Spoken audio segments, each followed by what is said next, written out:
Do you ever wonder why some people seem to effortlessly achieve their goals while others struggle to make a change? Perhaps the secret lies in the remarkable ability called willpower. In this video, we'll delve into what willpower is, why it's important for success, but not the only thing that matters, and how you can strengthen it to reach a healthier you. So, first of all, according to the American Psychological Association, willpower is the ability to resist short-term temptations and desires to reach long-term goals. So it's often used interchangeably with self-discipline or self-control. So here are some other ways to define willpower. The capacity to override an unwanted thought, feeling, or impulse. The ability to employ a cool cognitive system of behavior rather than a hot emotional system when making a decision. Conscious, effortful regulation of the self by the self. And in a 2011 survey, 27% of the participants revealed that the lack of willpower was the most significant obstacle they faced when trying to make positive changes. So you can see that it's quite common to think that you are the problem, that you are lacking self-control. But it's been found that those who think they don't have it are often the ones that use the most self-control in their lives. They're using up their willpower resources in so many other areas that they don't have as much to dedicate to healthy habits. So let's break this down a little bit more. Now, why is willpower so important? Well, it's been found that to achieve your objectives successfully, you need three crucial components: motivation and clear goals. So start by setting clear goals and find the motivation that drives you. Knowing why you want to change is the foundation for success. Behavior monitoring. So keep an eye on your actions towards your goals. Regularly assessing your progress helps you stay on track. And finally, willpower. So this is the magic ingredient that empowers you to say no to short-term pleasures in favor of long-term success. Willpower, your inner strength, your secret weapon. And surprisingly, self-discipline is even more critical than IQ when it comes to academic success. Research shows that 8th grade students with higher self-discipline tend to have better grades, attendance, and test scores. So it's not just about being smart, it's about being disciplined in your approach to learning. So how does that connect to willpower? Think of your brain as having two systems: the hot system and the cool system. The cool system is your rational, calm side, while the hot system is the impulsive and emotional. And when your self-discipline falters, the hot system takes over, leading to hasty decisions. And some think of willpower like a muscle, something that can be built over time and with repeated use. And that ties into the concept of self-motivation. When you practice it and realize you can do something, you are more likely to do it over and over again. Now, where does this willpower muscle reside? In the brain, of course. And the brain's primary source of fuel is glucose. So it's interesting, but makes sense that research has found that low levels of glucose might be a culprit behind willpower depletion. And studies suggest that the brain uses more glucose when exerting self-control. Makes sense, it's working harder. And this makes even more sense when it comes to food choices. So it's much easier for us to make informed, nourishing food choices when we are not starving, aka in need of brain food. Keep your blood sugar levels stable through regular, healthfully balanced meals, and that might just replenish your willpower. Now, does this mean you should go and eat a packet of sugar or eat all day? No. Elevated blood sugar levels throughout the day are not good for the body or the brain, and neither are the quick fix spikes you'd get from candy. So eating balanced meals of fiber, protein, healthy fats, and complex carbs is best practice. So are you still craving that candy? No problem, pair it with that balanced meal. What are some other ways that we can strengthen this willpower muscle? Research has also looked at the impact of intrinsic versus extrinsic motivation and whether or not that made a difference in the ease in which one could use willpower.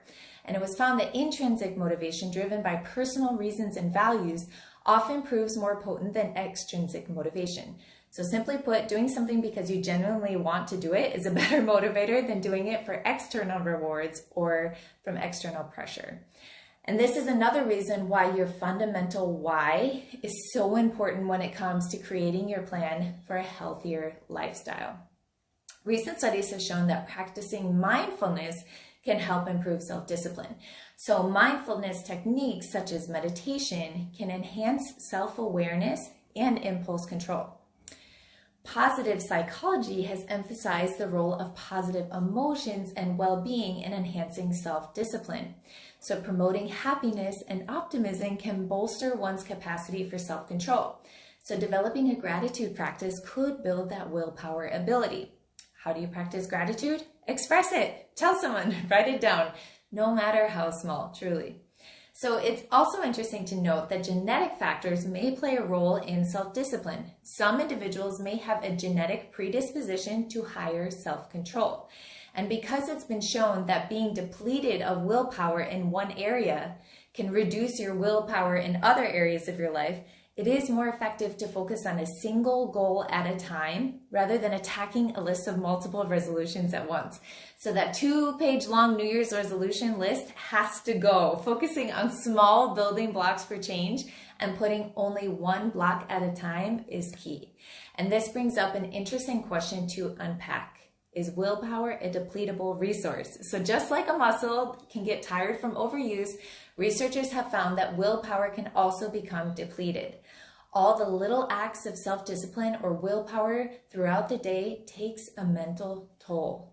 And that's why it's believed that those people that think they lack self-control are oftentimes the people that use the most self-control in their daily lives. Those willpower muscle fibers are getting depleted with constant use throughout the day. And those that do not use as much willpower throughout their day have enough to spend on practicing healthy behaviors. And this is why some argue that emphasizing willpower when it comes to reaching a healthy weight stigmatizes individuals or makes them seem less than because they can't control themselves. And this is a truly valid point, and that's why oftentimes the environment's impact on eating behavior should be the primary focus. I am a big believer in adapting your environment to fit your goals. And this is why I'm going to repeat one of my favorite quotes from the Change Academy podcast. Instead of striving to increase your willpower, find ways to need less of it in your life. Enter in the power of your surroundings. Humans have this beautiful skill. They can change or adapt their environment to suit their goals. It probably wouldn't surprise you if I said that avoiding temptation helps and that you don't have to use your self-control. If there's a food that you just cannot stop eating when you're around it, then limit your exposure. Flex that willpower muscle in the grocery store, and then you don't have to every day at home. Now, this is an effective strategy for many situations, but what about these things that we just can't avoid? Like if you have a husband that loves to bring you your favorite chips or ice cream, like me, or kids that can't live without their Halloween candy. There are a few things that you can do in these situations. One, put it in a place that is out of sight, out of mind. So put foods that fit your goals at eye level and those that don't in hard to reach or hard to see places.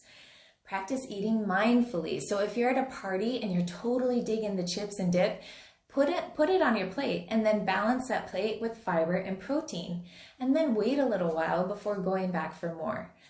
Create if-then scenarios. So if they all want to go out for ice cream, then I will get one scoop of my favorite flavor. So do you see a trend here? It's all in the plan. The good old Benjamin Franklin said, by failing to prepare, you are preparing to fail. Nudging is used in behavioral economics, and it's a way to manipulate people's choices to lead them to make specific decisions. So like when apples are at eye level or near the cash register in a high school cafeteria, that's a nudge to get the students to choose the healthier option. That's one example of nudging, but now, can you think of a nudge that would lead you towards a decision that you don't want to make? Like candy being put near the cash register? And P.S., this is not an anti-candy video. Enjoy that Halloween candy mindfully.